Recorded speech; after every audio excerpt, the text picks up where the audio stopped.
Hi everyone, welcome back to this channel. So in today's tutorial, let's see how can you fix your EE or EE box flashing orange light.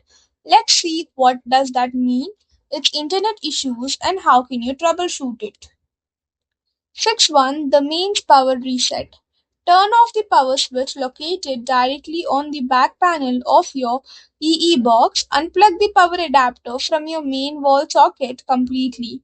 Wait for a minimum of 2 minutes to let the device clear out built-in cache errors and reset network routing memory.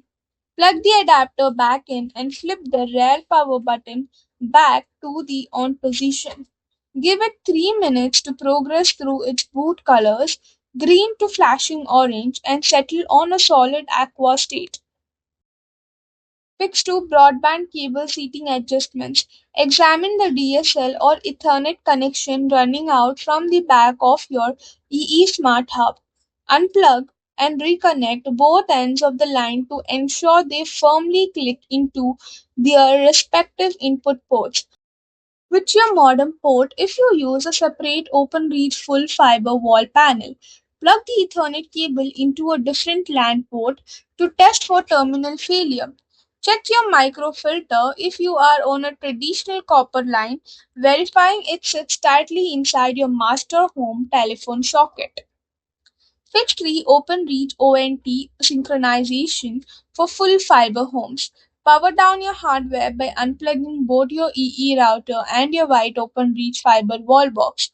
Turn on only the OpenReach box first, leaving the main router turned completely off.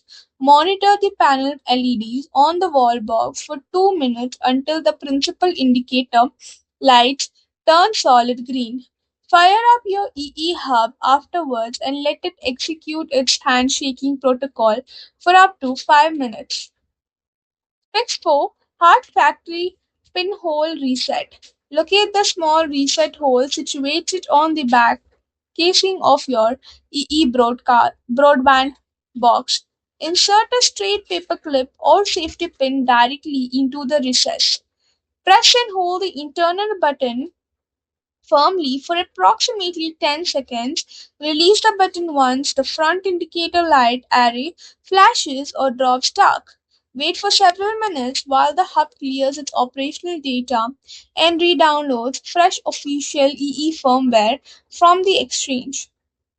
So that's all for the video. Thank you for watching. Don't forget to like, share, comment, and also do hit the subscribe button.